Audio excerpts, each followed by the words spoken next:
हाँ जी बच्चों, सी intermediate cost accounting में आज हम चैप्टर स्टार्ट करने वाले हैं जिसका नाम क्या है, ऑपरेटिंग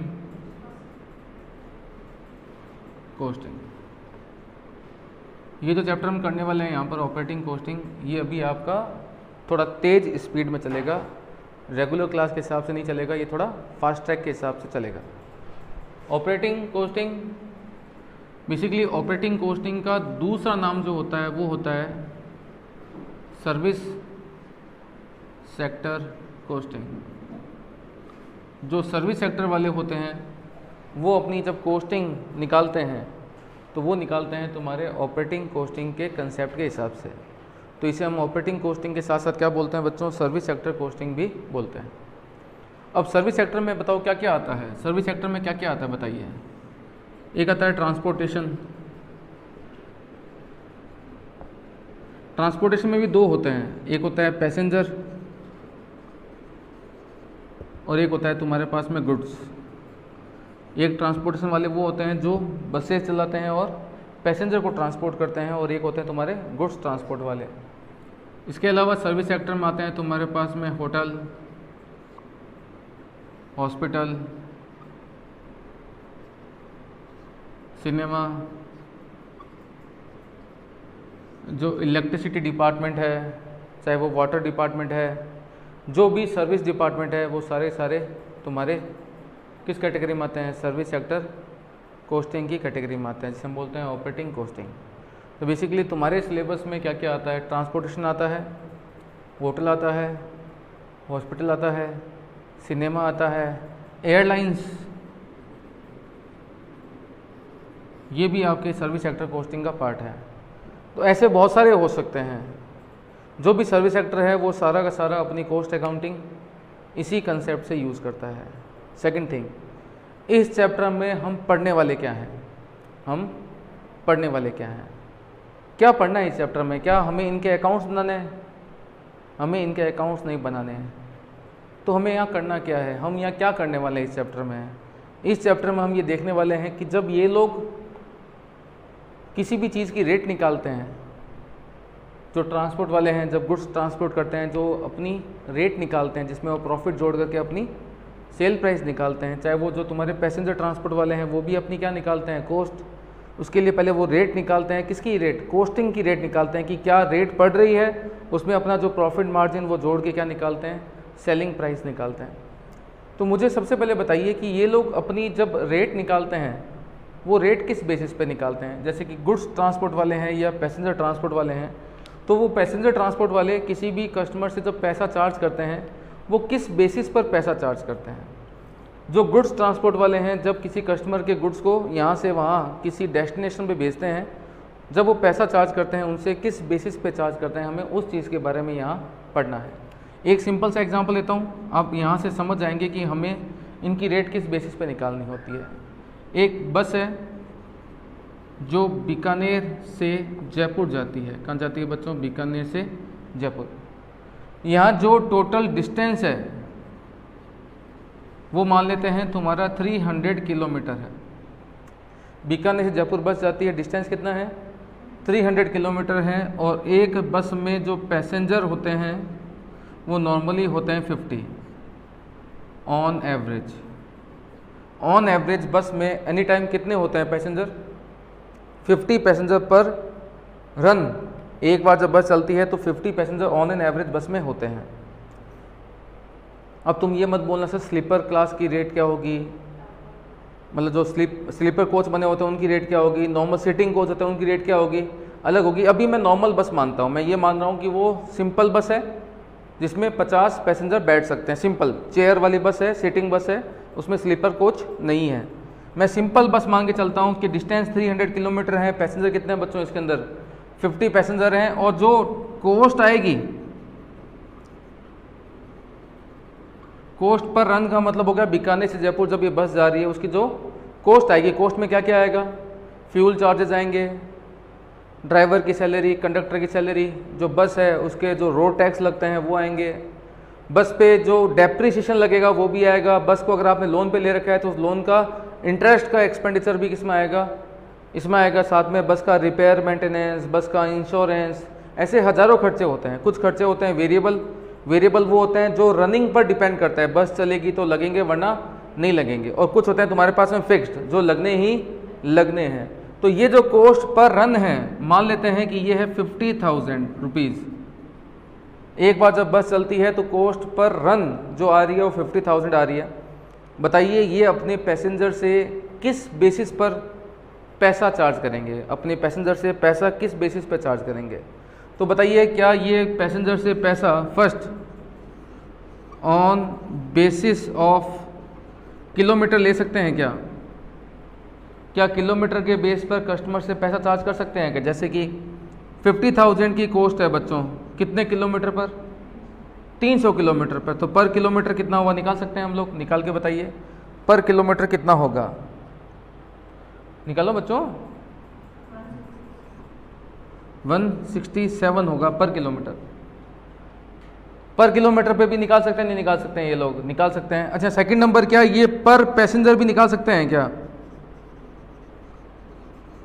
क्या ये पर पैसेंजर भी निकाल सकते हैं क्या? देखो कितनी कॉस्ट है, 50,000 डिवाइड बाय पैसेंजर कितने हैं बच्चों? 50, तो 1000 रुपीज़ हो गया पर पैसेंजर। तो पर किलोमीटर की बात करूं उसके बेस पे भी निकाल सकते हैं, और पर पैसेंजर की बात करूं तो उसके बेस पे भी क्या कर सकते हैं, निकाल सकते हैं। लेकिन ज़्यादा सूटेबल कौन सा रहेगा, पर किलोमीटर या पर पैसेंजर?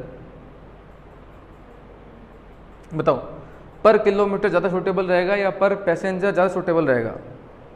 चलो एक काम करते हैं, पर किलोमीटर सूटेबल लग रहा है। एक काम करो, दो लोग बीकानेर से रवाना हुए हैं, जयपुर जा रहे हैं, बताइए उनका टोटल बिल कितना हो जाएगा? दो लोग ऐसे हैं जो बस में बैठे हैं और बीकानेर से कहाँ जा रहे हैं, जयपुर जा रहे हैं, तो बताइए उनका टोटल बिल कितना आ जाएगा?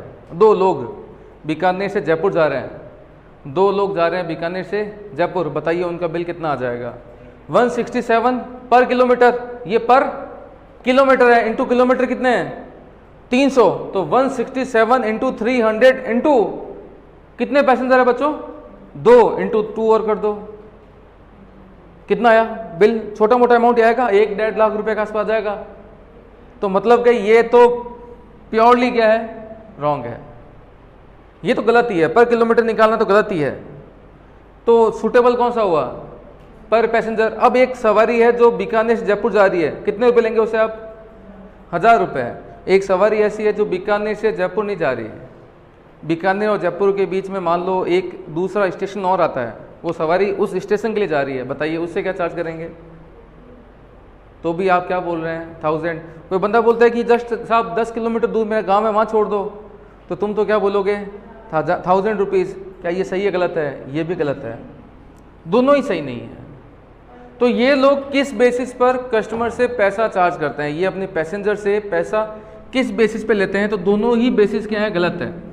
तो ये लोग जब कस्टमर से पैसेंजर से पैसा चार्ज करते हैं, तो जब ये रेट निकालते हैं तो ये निकालते हैं रेट कैसे? 50,000 की कॉस्ट कितने किलोमीटर के लिए? 300 किलोमीटर के लिए, और कितने पैसेंजर पर? इंटू 50। अब देख के बताइए क्या रेट निकल के आती है?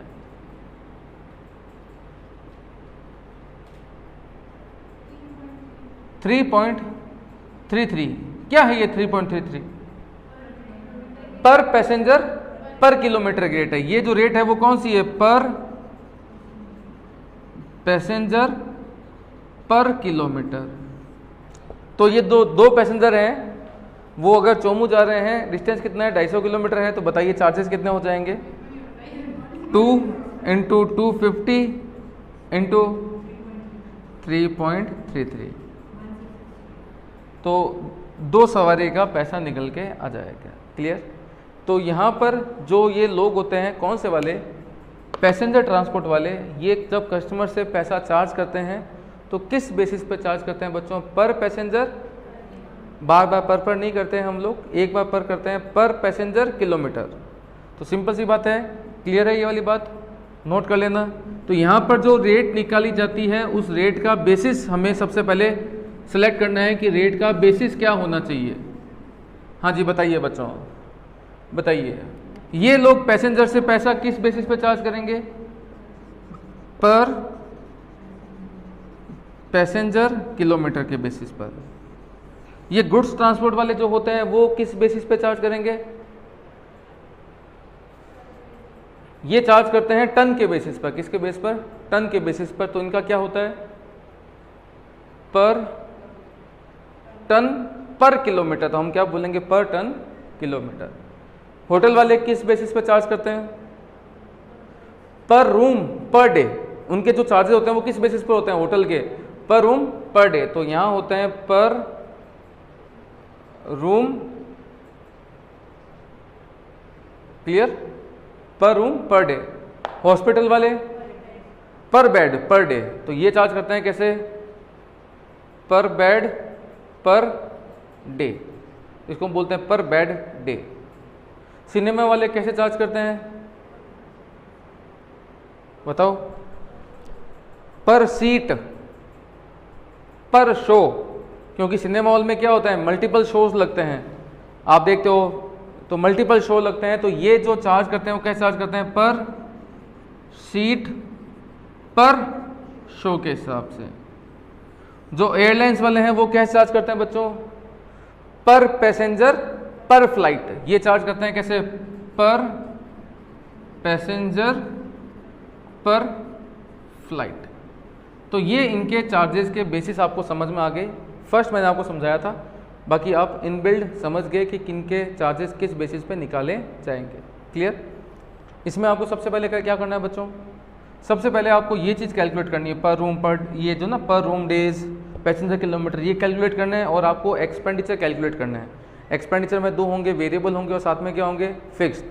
तो पहले आपको एक लिस्ट बनानी पड़ेगी जिसमें वेरिएबल एक्सपेंडिचर हम अलग लिखेंगे, फिक्स्ड हम लोग अलग लिखेंगे। देन टोटल कॉस्ट निकाल के यहाँ पर पैसेंजर किलोमीटर का डिवाइड जाएगा, यहाँ पर टन किलोमीटर का डिवाइड जाएगा, यहाँ पर रूम और डेज जितने भी हैं उनका डिवाइड जाएगा और एक रूम का एक दिन का रेट निकल के आपके सामने आ जाएगी। क्लियर? नोट करें यहाँ तक।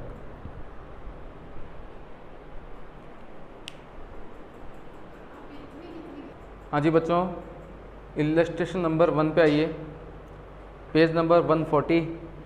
और आपको एक क्वेश्चन दे रखा है। ये एक क्वेश्चन मैं आपको यहाँ समझाऊंगा, बाकी क्वेश्चन आपको घर पे करने हैं। 3-4 क्वेश्चन मैं आपको होमवर्क दूंगा। क्वेश्चन नंबर 1 पे आइए, क्वेश्चन नंबर 1 पे आइए। अ transport service company is running 5 buses. कितनी बसें चलती हैं इनकी बच्चों? 5। Between 2 towns. टाउन कौन कौन से हैं? ऐसे नाम नहीं दे रखा, लेकिन ये बता रखा है जो टाउन है वो कितने हैं? 50 किलोमीटर अपार्ट हैं। कितने? 50 किलोमीटर अपार्ट हैं। तो 50 किलोमीटर का डिस्टेंस है और नंबर ऑफ बसेस कितनी है बच्चों आपके पास में? 5 बसेज है। क्लियर? आगे, the following particulars were obtained from their books for अप्रैल 1998। आपको देखो नीचे आइटम दे रखे हैं बहुत सारे। सबसे पहले मुझे काम करना पड़ेगा कि इनमें से कौन सा वेरिएबल में जाएगा जिसको हम बोलते हैं रनिंग चार्जेस, कौन सा फिक्स्ड में जाएगा जिसको हम बोलते हैं स्टैंडिंग चार्जेस। इन दोनों कैटेगरी में क्या करना पड़ेगा? बांटना पड़ेगा। तो देखो मैं यहाँ पर क्या कर रहा हूँ, एक स्टेटमेंट बना रहा हूँ। क्या बना रहा हूँ? Statement showing total cost. Total cost का हम क्या बना रहे हैं बच्चों? स्टेटमेंट बना रहे हैं। इसमें हम क्या करने वाले हैं? जितने भी एक्सपेंडिचर ना उनको 2 पार्ट में बांटेंगे। किसमें? एक तो आ जाएंगे तुम्हारे स्टैंडिंग चार्जेस और एक आ जाएंगे तुम्हारे पास बच्चों कौन से वाले? Running charges. अच्छा, आप स्टडी मेट देखेंगे ना तो वहाँ पर उन्होंने क्या कर रखा है? एक कॉलम और बना रखा है जिसका नाम है रिपेयर एंड मेंटेनेंस। मतलब कि रिपेयर मेंटेनेंस को उन्होंने 3rd कैटेगरी में डाल रखा है। लेकिन जितने भी आप क्वेश्चन सॉल्व करेंगे ना स्कैनर से, उनमें उन्होंने क्या कर रखा है? 3rd कैटेगरी बनाई हुई नहीं है।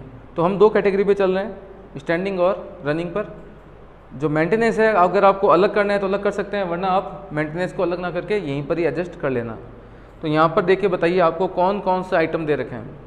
First item, wages of driver, conductor और क्लीनर। बताइए वेजेस कहाँ डालूँ, स्टैंडिंग में या रनिंग में? बोलिए बच्चों, वेजेस कहाँ जाएगा? स्टैंडिंग में। कितना है वेजेस? 24,000। नेक्स्ट आइटम कौन सा दे रखा है बच्चों? Salary of office staff. बताइए कहाँ भेजूँ? सैलरीज कहाँ भेजूँ? बोलो बच्चों, 10,000 कहाँ जाएगा? स्टैंडिंग में। नेक्स्ट आइटम बताइए, डीजल ऑयल बताओ कहाँ भेजूँ? हैं स्टैंडिंग में, रनिंग में डीजल। तो जो तुम्हारा डीजल है कहाँ जाएगा? 35,000 है क्या? रनिंग में गया। नेक्स्ट आइटम बोलो बच्चों। रिपेयर मेंटेनेंस बताओ कहाँ भेजूँ? रिपेयर मेंटेनेंस पक्का स्टैंडिंग या रनिंग में भेजूँ? गाड़ी चले नहीं चले रिपेयर मेंटेनेंस हो गई होगा। गाड़ी चले चाहे ना चले, चाहे गाड़ी कम चले चाहे गाड़ी ज़्यादा चले। क्वेश्चन समझ में आ गया? लॉजिक समझ में आ गया मैं क्या कहना चाह रहा हूँ? रिपेयर मेंटेनेंस कहाँ जाएगा? रनिंग में या वेरिएबल में? चले या ना चले तो भी मेंटेनेंस तो करवाना ही पड़ेगी, लेकिन पहले मेंटेनेंस लिखा है पहले रिपेयर लिखा है। अगर ये आपको थोड़ा बहुत लॉजिक बताओ, पहले जिसका नाम आएगा ना तो नेचर आपको उसी एंगल से क्या करना पड़ता है, सोचना पड़ता है। बताओ रिपेयर मेंटेनेंस को कहाँ डालूं?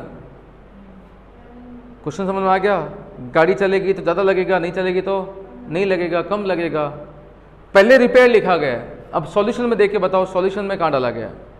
ICAI के स्कैनर के हिसाब से बताओ इन्होंने कहाँ डाला है?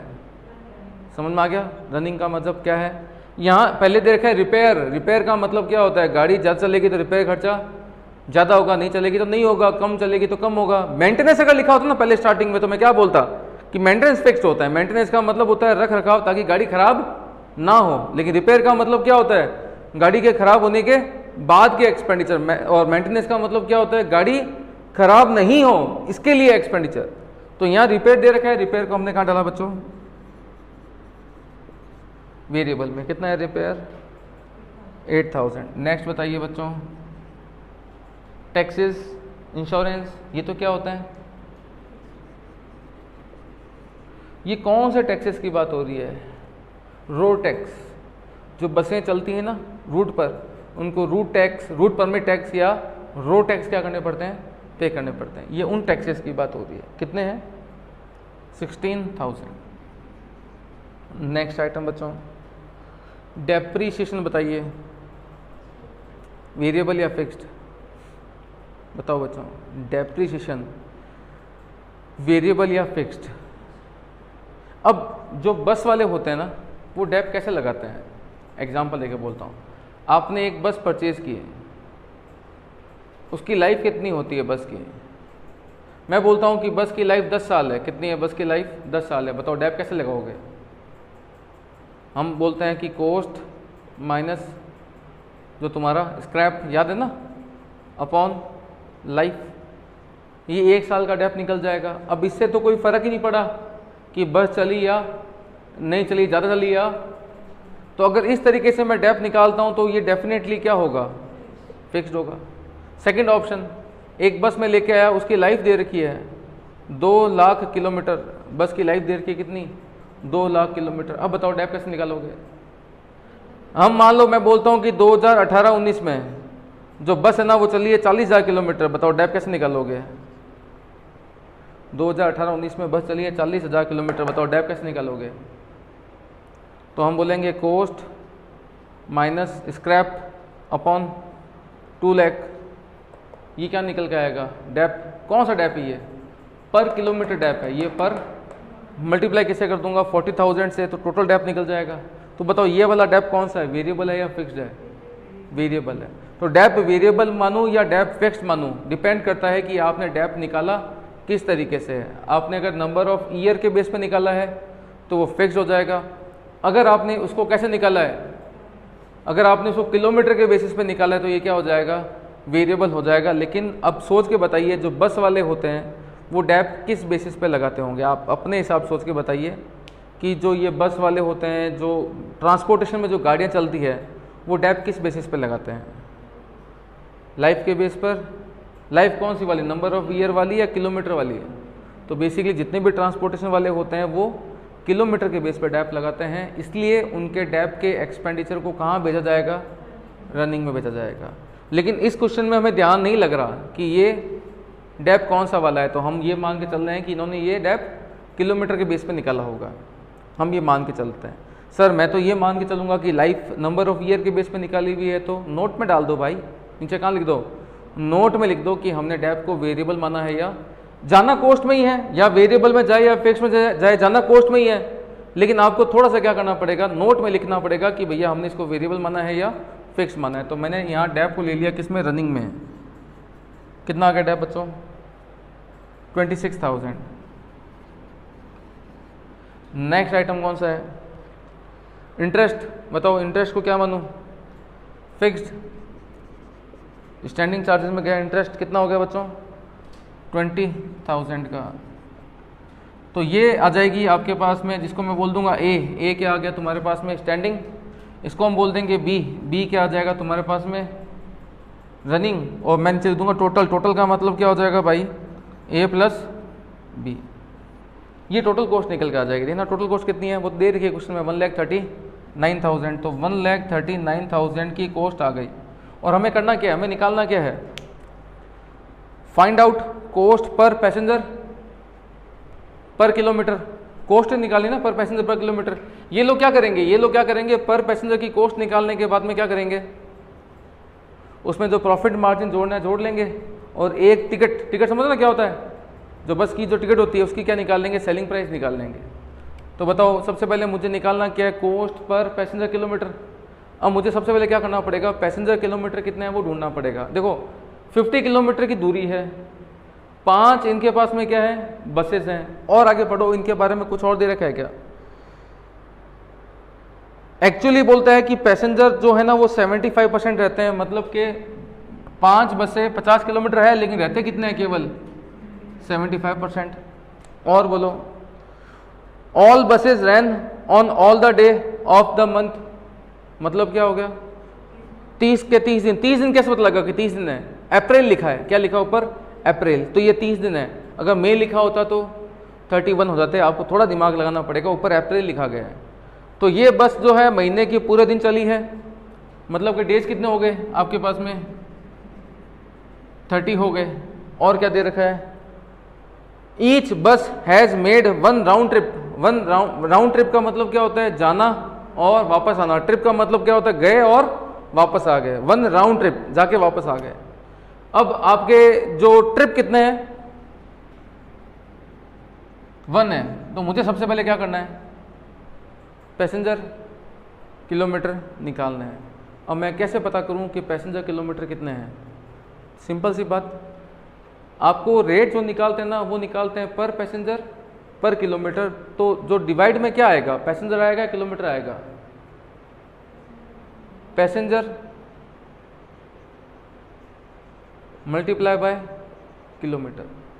अब मुझे बताओ पैसेंजर कितने हैं, 50, लेकिन बैठते कितने हैं, 75%। ये हो गए पैसेंजर। अब निकालता हूँ मैं किलोमीटर। क्या निकालता हूँ, किलोमीटर कैसे निकालूंगा, बसें कितनी है, 5 बसें, एक तरफा दूरी कितनी है, 50, तो दो तरफा कितनी हो जाएगी, 100। मतलब 5 बसें डेली क्या करती है, 100 किलोमीटर ट्रेवल करती है। तो 5 × 50 × 2, और ऐसे ऐसे दिन में ट्रिप कितने हैं, ट्रिप तो एक ही है, × 1। और दिन में कितनी बार, मतलब महीने में कितनी बार, 30 दिन। तो ये तुम्हारे क्या है पैसेंजर, ये तुम्हारे क्या है किलोमीटर। मल्टीप्लाई कर लेना और उसको डिवाइड करना कितने में, 1,39,000 में। ये निकल के आ जाएगी तुम्हारे पास में क्या चीज़, रेट पर पैसेंजर पर किलोमीटर। क्लियर है बच्चों, फटाफट नोट करें, फिर बढ़ते हैं हम लोग आगे। क्वेश्चन नंबर 1 करने के बाद में मैं आपको 3-4 क्वेश्चन होमवर्क दे रहा हूँ। क्वेश्चन नंबर 2, क्वेश्चन नंबर बच्चों 3 के बाद में क्वेश्चन नंबर 5 के बाद में आपके पास में है क्वेश्चन नंबर 9। ये क्वेश्चंस मैं आपको होमवर्क दे रहा हूँ, इनको कल पहले ज़रूर कंप्लीट करना, उसके बाद में बात करेंगे और आगे की। ठीक है बच्चों, बाय बाय।